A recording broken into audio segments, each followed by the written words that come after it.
was a clip that you saw from Tom Brady on the Stephen A. Smith show, and I have that queued up and ready to rock. Very interesting nugget and tidbit from him. So I'm gonna cue this up here. And okay, all right. So you explained it all. Yeah, I explained that he talks about the mediocrity of the coaching in the league right now, and that's kind of a lot of problems he's seeing. Ooh, boy, I love it. Let's get into talking about this. I love it. There we go. A lot of mediocrity in today's NFL. I don't see the excellence that I saw in the past. I think the coaching isn't as good as it was. I don't think the development of young players is as good as it was. The rules have allowed a lot of bad habits to get into the actual performance of the game. So I just think the product, in my opinion, is less than what it's been. I look at a lot of players like Ray Lewis and Rodney Harrison and Ronnie Lott and guys that impacted the game in a certain way, and every hit they would have made would have been a penalty. You hear coaches complaining about their own player being tackled and not necessarily, why don't they talk to their player about how to protect himself? We used to work on the fundamentals of those things all the time. Now they're trying to be regulated all the time. Offensive players need to protect themselves. It's not up to a defensive player to protect the offensive player. A defensive player needs to protect himself.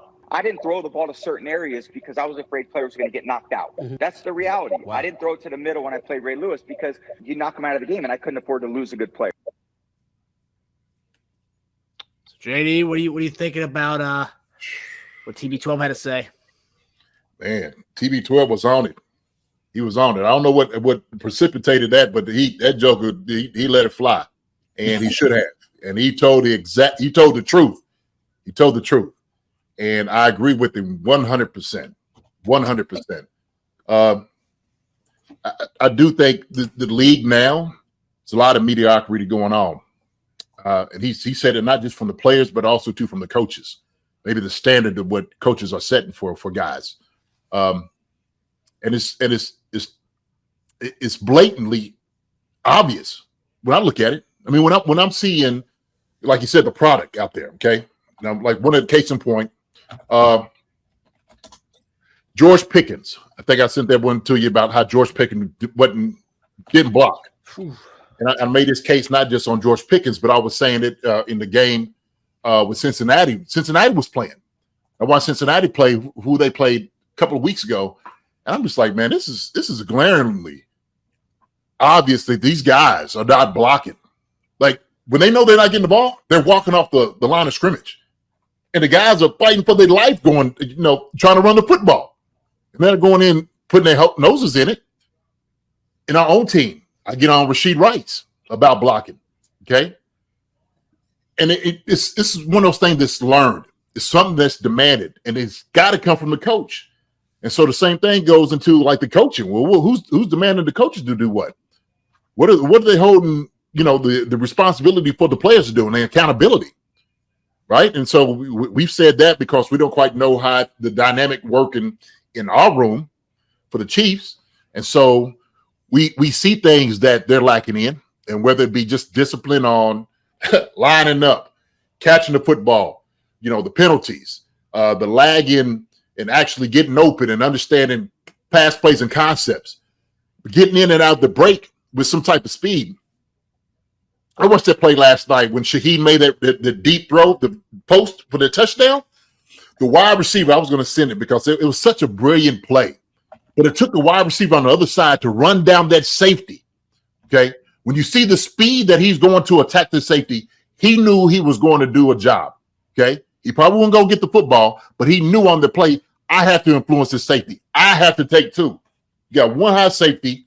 You got to take this guy for Shaheed to outrun that corner for a touchdown, okay? And that's the way it's supposed to look. And when you see a play that was brilliantly written up, that's the way it's supposed to work.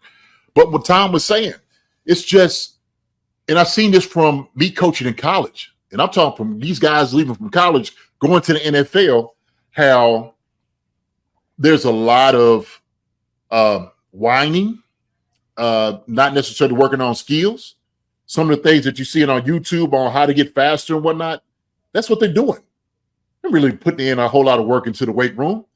We were talking about me, Schaub, Gonzalez, Baber, Locke. We were just talking about it. Guys are not putting work into the weight room. They're not. I mean, you can see it. You can see how now guys are getting hurt. Well, part of that is some of these injuries are based off of they're not taking care of their body. You have to practice hard to toughen your body up, right? Your whole shell. And so if you're playing, if you're practicing in Club Med and you're not doing any type of tackling, and you're kind of walking through stuff, you will see that product out there on the field. You will see that product out there on the field. That's what Brady sees. He knows that. So that's talking about the coaching. It talks about the standard that they're setting with as far as the players wanting to do it. When I watched those guys yesterday, last night, the Rams, I watched their receivers. There's a different mindset there, okay? You can tell two different type of teams and the attitude on what they're trying to do. The wide receivers are getting out there. They're blocking. They're blocking for their guys. And I'm like, okay, so that goes into the coaching. That means the coach is sitting there telling them, this right here is important for us to do. We will score more touchdowns if guys are out there coaching. And so I think Tom has a very, very valid point. Just talking about the mediocrity in the game today. Go ahead. What do you make of because this is something that someone pointed out with some podcast I was watching. It was a former quarterback talking about certain youngsters, and obviously we talk about it all the time. Rookie mistake. The phrase "rookie mistakes" for a reason, right? And I think they pointed out Bryce Young, who's getting he's getting killed in Carolina. The play there is just, I mean, it doesn't have a lot of talent around. That's why they're one of the first pick. But like, there's one play they pointed out was Bryce Young threw the ball to I believe it was who's their tight end, Hurst, right? Hurst, yes. They got Hurst and they got what's the name? Trimble. Yeah. Mm-hmm.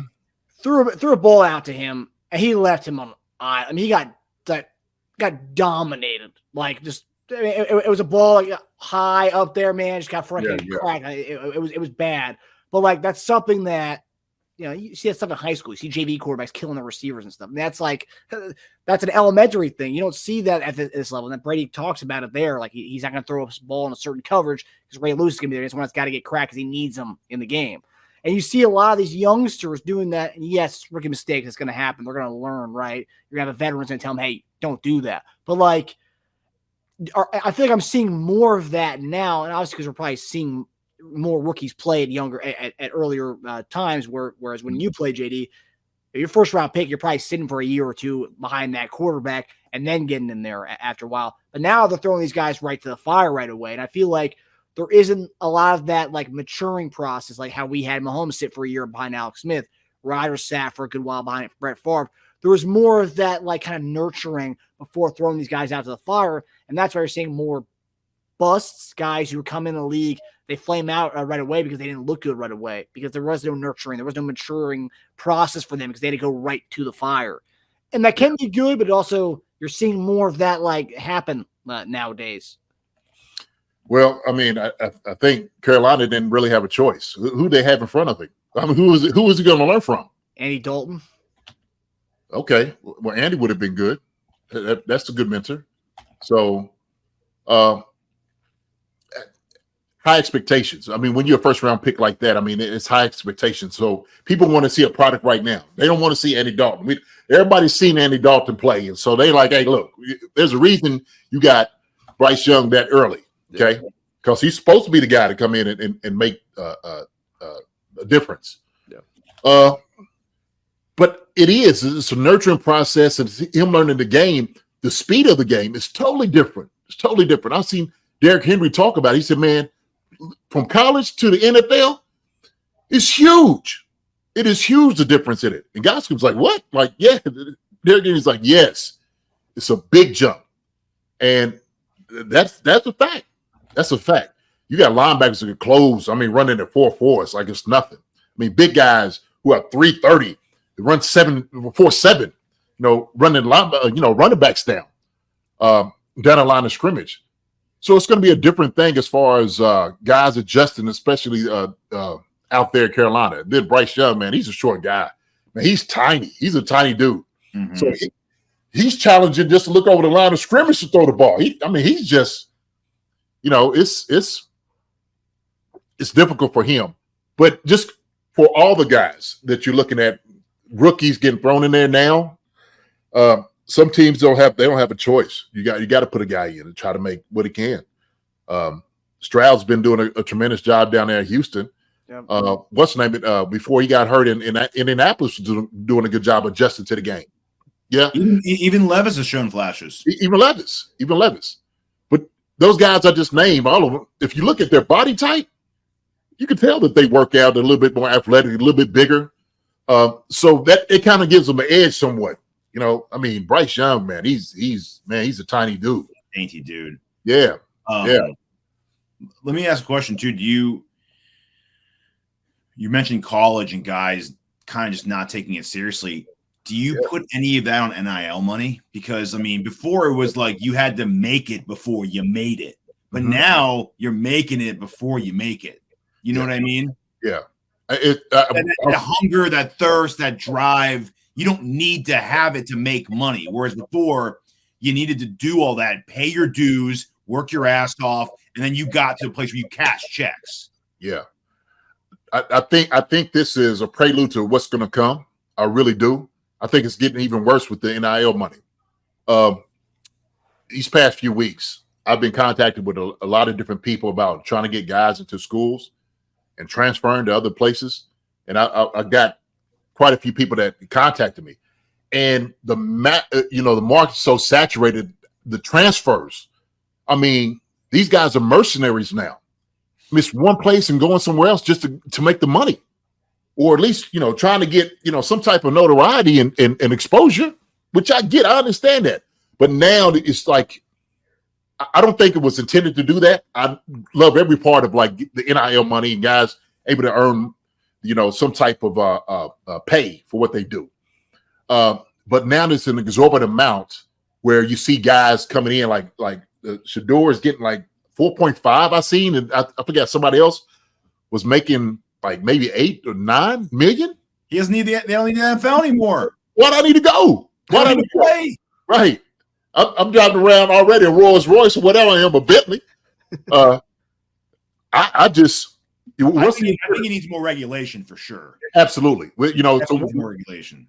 So what's the incentive? I just think now because of the NIL, it is going to get worse. But what I was saying though, Teja, I think what I was seeing before then was a coddling of these players before the NIL hit. And it was. When I came out, I seen this on teams I coached, some of the guys, and on other teams, I would see it. And because you couldn't necessarily fuss with a guy or there was no discipline, you can see why it's difficult to try to now ask a kid to do something, not even a kid, ask a professional to do particular things when he's never had to do it before. So I don't went through high school, I don't went through college, and I could do whatever I want to do. Somebody might say something to me, right? Because like, hey man, look, that's a bad look. You want to get drafted, all this? Okay, I got it. Whatever, right? Play the part. Yeah. Then you get to the league and you're making more money than some of the coaches and other guys. Why do I have to listen to you? Right? I've gotten everything I possibly wanted. When I'm telling you, they're coming from facilities. I remember guys talking about how bad the Chiefs facility was when we played. And it was like, man, we had better stuff in college. Like the place we came, and true. I came from Eastern Kentucky. And I appreciate every little thing that we had. But when you talk about some of these big schools, that had just extraordinary amount of money oh man, to them it was almost like them leaving from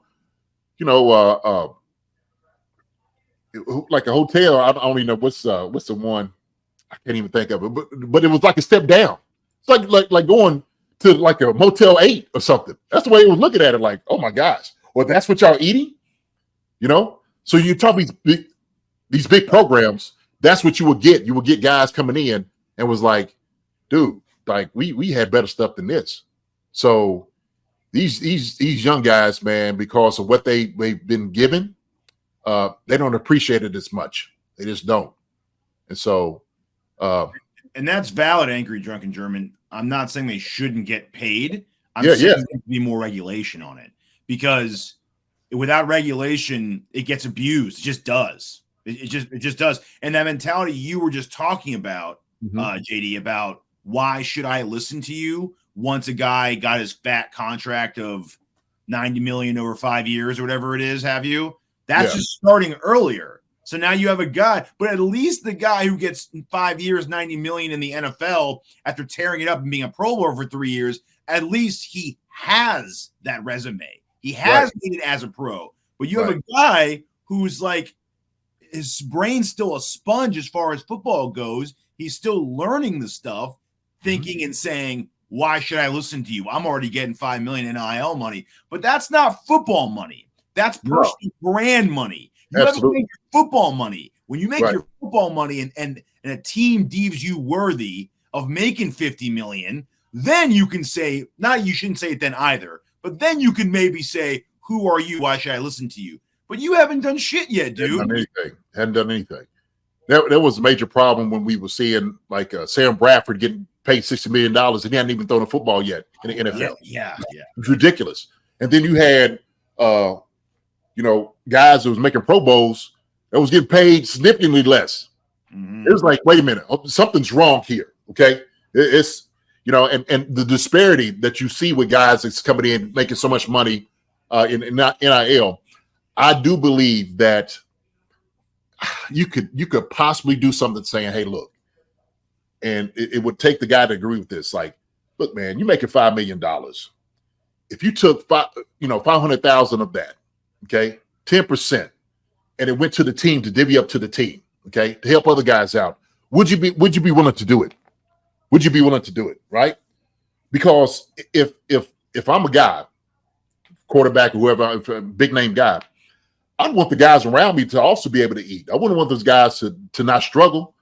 Well, how are you looking now in college? You're going to school, you're busting your tail week after week, day after day, and this sucker's driving around in a BMW 5 with glasses on, hollering at all the chicks, and you're working just as hard as he is. He's working just as hard as him, and so. And some of those guys need those guys to perform. They need them. If I'm a quarterback with NIL and I'm throwing to receivers who aren't catching my balls, you're not going to get NIL money for much longer if I don't catch your balls, bro. So pass the ball and pass some money. Listen, I guarantee there's conversations like that. Like, listen, if you're not writing me a check, I will get your knocked off. Yeah. Believe me. And you have to just make it anonymous. I'm a little ransom note. Okay, here's the demands of the offensive line. Okay, sign the big 5 up front. Okay, take 25,000 of that money and give everybody $5,000. Yeah. Okay, I'll be the spokesperson for these guys. You're making $5 million. This is what it's going to take. Yeah. You should do this, right? But that's why we see like quarterbacks who, like Patrick Mahomes, buying the guys the golf carts, just to show the appreciation. Trent and those guys did a great job. They included the tight ends. That's why I was like, man, Trent included us. He included us in the whole deal. We would have got a golf cart too. So hats off to Tim, man, taking care of us, and the running backs, Larry and Priest, all those guys took care of us. They did. And you can get creative. You don't have to say, give me money. Be like, hey, next time you're shooting some stupid ass Walmart commercial with your dad Prime and all your other family members, why don't you propose to them to do one with your O-line? Some guys negotiate that. There's certain guys who negotiate that. Like I saw a story the other day. It was like a Mississippi State quarterback. It was an SEC school where the guy got a big contract from, I forgot what it was, but he made sure everybody on the team got paid. It was a kind of his Christmas gift to the entire team, that like the NIL money that he got, it went to the entire team. Cool, man. That's cool. Yeah. Especially if you knowing that you'll probably get drafted to make even more money, right? I mean, if I know I'm getting money in the future, barring no injury or whatnot, shoot, if I break some of my guys off, whole team of 50 guys, give them a G each, or $2,000 or whatever, $5,000. Yeah. I'm making $5 million. Man, they're gonna love you. They're gonna love you, right? Hey, man, appreciate it, man. I really needed that. Christmas time, I'm at mom's, need this, pops needed this. My brothers and sisters are trying to eat. I'm trying to help them out. man, I got you. Don't worry about it. And so if I'm a leader on the team, I'm saying, look, man, guys, what I've done, what I plan to do, and I like your what you said, Teja, get the offensive line involved, but I want to, just for a stocking stuffer, I'm giving y'all guys, man, $2,000, just for the team, man, because y'all my boys, okay? And I love y'all. So just want to let y'all know that. Man, it'd be a whole different mindset on the team in itself, man. And that's still good press for you. Because when you tell your PR person about that, they release that story, and 1,000 millions of people are retweeting that, and then you even get more press now. Absolutely. Yep. Absolutely. You're a good guy. It's a good investment to always do that. Right. Good stories are a good investment. So you're not going to be losing anything. That company's got money, because if they're paying you, a college kid, $500K to do a 20-second spot for their commercial, trust me, they could afford to do it for your receiver and throw him $25K. Okay, that's not a big deal for that company. They can do that, and if they want you bad enough, they will do that. If you're calling the shots, you're the one they want. You dictate a lot more than you think you dictate. Right? It's kind of the same concept when companies donate money to certain causes. It's great. It's great PR. So like, oh man, look how much money that Jeff Bezos or Amazon donated. It's also a tax break for them, a little tax write-off action, but it also makes you look really good too. So, it's also kind of combination. Yeah. No, I was going to say 75 guys on a team. I just did the math. 75 guys, you give them $5,000 a piece. That's $375,000. That's easy money for a guy making $5 million. Easy. Yeah. So you can work it. If you got a good, guy that can do the tax break, hey man, we could write this off. We could do something to help you. Yeah. That's right. You probably could. And if you're making $5 million, you got a good tax man, I'm sure. Yeah, you got a good tax man. You had to, right? There was a story, I think it was Eastern Michigan. It was college game day. They always highlight stories like that where you're talking about. It was an Eastern Michigan guy who was working like 3 jobs. Because that's the thing. Like, a lot of people think just because you're on the team, every guy has a scholarship. And if you're starting, all those guys have scholarships. Now, a lot of these teams, especially small teams, they kind of like do a lot of partials. They give everybody partials. They still have a lot, so they can kind of divvy up their scholarships as much as possible. It's a lot of misconceptions there. But like, there's one of the guys on the O line, and there's a starting like left tackle or something. He got a lot of NIL money. So what he did was he ended up telling the coach, "Hey, coach, give my scholarship to him." I think it was a backup or the opposing tackle or the tackle. Give the scholarship to him. I'm making a lot of money from my NIL. I can pay for my school that way. Give him the scholarship. Heck yeah. Anything helps. It's funny when you were talking about not being able to discipline or coach hard or like come at guys. I was thinking of the Lane Kiffin thing where the guy claimed, what was it, Lane Kiffin, who like got recorded yelling at a player and he missed practice because of he needed like a mental health day or something. Yeah. I'm not saying it's not valid for him at all. I don't know him. I don't know his case, but there is a somewhat level of you. Let me just put it this way. People know when they say that, it's like unchallengeable. Yes. And you can get away with a lot saying that. I'm not saying everyone that says it's disingenuous.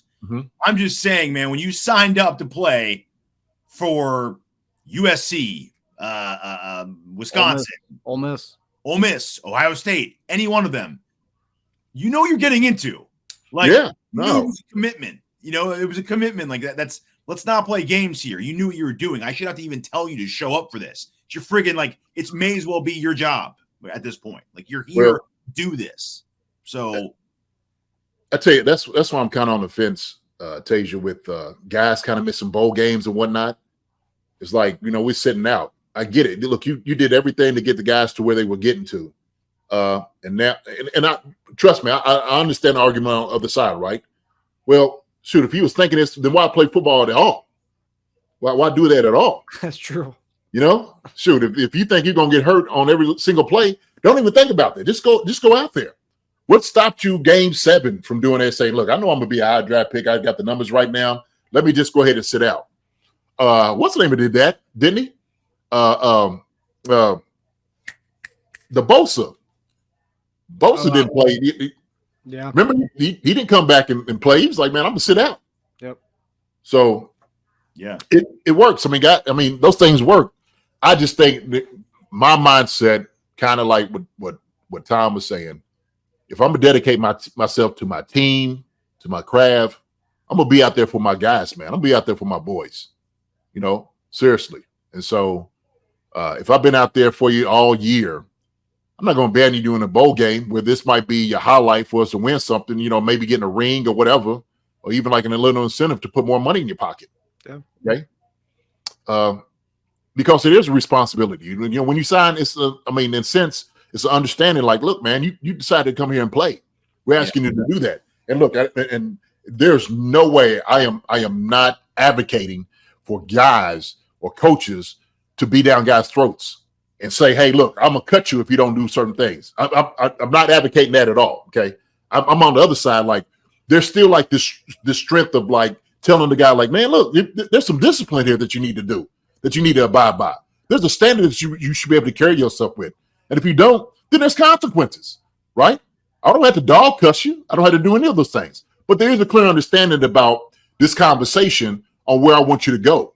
And if you don't do that, hey, then, Well, it's also because other players are going to hear that too. So, you told them that you told them that you weren't up to it pretty much. Oh, okay, that worked. Oh, okay. Well, I guess I'll try that next time. Like, you said yes to you got to say yes to me, right? Because that's absolutely. So it's like, yeah, I mean, it's tough. And another thing I was going to bring up too earlier, I also think, and I've been saying this for years, lack of training camp, hard training camp, all those rules, and the preseason. So basically, the first 3 weeks of the season are preseason now, and guys aren't even up to full speed till week 4. Oh yeah, and the play's sloppy as hell, and guys get injured all over the field, and they're not ready to play yet. You know, so I think that's a big problem too. Is all the preseason training camp practice restrictions, and they're just not ready, man. They're not ready to do it. And I think it's a sweet spot. I'm not saying go back to the archaic times when we were doing it, right? And busting the heads, and we twice a day, hitting. Yeah, I'm not talking about that at all, right? And then don't give these guys water; they didn't earn it. What? I'm not talking about those things. Not at all. Okay. It worked though. It worked for some of them, yeah. Water? What do you mean water? You mean water? We had to finish practice first. There was 2 hours when we were ready on the field. But there is a sweet spot to say, hey, look, okay, we understand what we're trying to do. Okay, we're trying to have a much better job, getting the guys ready and prepared. Okay, so there is hours we should be able to get on the field. We understand this through the union on protecting our guys, but we need to also understand that if you continue to go out there and practice and half speed, more than likely there will be injury. Yeah, you may be injured, and so there's science behind that as well. It is. Yep. So I don't know. You're not really protecting them. You're protecting them today, but you're not preventing and preparing them for tomorrow. Right. Oh, what happened to me? Why am I feeling like? Because you had them practice. You didn't practice. What do you expect? That's why you hurt. That's why you don't pull a hamstring or something. Well, we saw that the first couple weeks of the season, man. Guys were just breaking away on a run, like the Aaron Jones. I keep going back to that one. I think it was week 1. He broke a long run. Bears game, just pulled up because he wasn't ready to just take off at such a high speed all game long. He wasn't ready for that yet. Clearly. They start saying, like, man, I didn't even know Aaron was that fast. Well, you can't see it because he's not running hard in practice. First time he ran hard since last season. He probably didn't do that in practice. He probably didn't do that in training camp. No. It's crazy, man. I would watch Priest, and Priest would break out. And, of course, I get tackled 5 yards past the line of scrimmage. He would sprint another 40 yards, 45 yards just to get his conditioning in. And he was basically training himself to break out for a touchdown. And when you start training yourself, your body just knows it, right? Well, shoot, let me go ahead and break out. Let me not stop right here. Now, the defense didn't like it, but after a while, they started realizing, okay, Priest is getting better. He's just not stopping right here. What kills me when I see wide receivers catch the football and stop and turn back around. No, finish the play. You got to finish like you scoring touchdown each and every time. You know why? Because mentally your brain gets into the conditioning of you breaking tackles, you going for a touchdown each and every time. You got to be hungry like that. And so Those are the things Tom was talking about. It's the things he was talking about. So, yeah, it's funny you mentioned that because I know obviously I play in the competitive flag football league, JD, and I get so furious because I play receiver. Guys catch the ball, and I always say, run, just run. Like don't go back and check as they get your flag. Catch it and go. And there's many times where I'll see my guys will catch a ball and they just think because the guy touched them that they're done. I'm like, dude, just go until you hear a whistle. And that's the thing. Like, it's just go. Just go. Larry Kirksey said it himself. He said the reason we didn't run sprints at the end of practice is because I made sure that the guys got all their conditioning during practice. So they finished every single play. Yeah. Every single play. Yeah. Makes sense. So, yeah. That was a really insightful conversation. I really love this topic, JD. I've been kind of spitballing ideas as far as when the season ends because we're not going to have them. I think there's definitely we could do. Obviously, we have our normal Chief Concern show, but like maybe like an around the league kind of thing where you and I kind of converse about like certain topics. There's always NFL topics going on, football topics, just kind of on a grand scale. Do a once a week kind of thing on that. Yeah, I'm good with it, brother. I'm good with it. But I thought that was important to talk about, man, because when I seen that with Pickens, and it could be anybody, not just him. I'm just talking around the league. This guy, and I remember Al Saunders would say, this guy is fighting for his life. He's fighting for his life right now. And you allow somebody to come in and take an extra hit on him, which he didn't deserve. It only happened because you didn't do your job. Yeah. Now we're losing for the season, and that'll be on you. So, yeah, man, I think these things are important to talk about. They are. Hi, everybody. Thanks for watching. Subscribe here to get the latest from the show. Also, be sure to check out the best clips from Chief Concerns. And if you prefer to listen to the show, subscribe and follow us on Apple Podcasts, Spotify, and anywhere else you get your podcasts.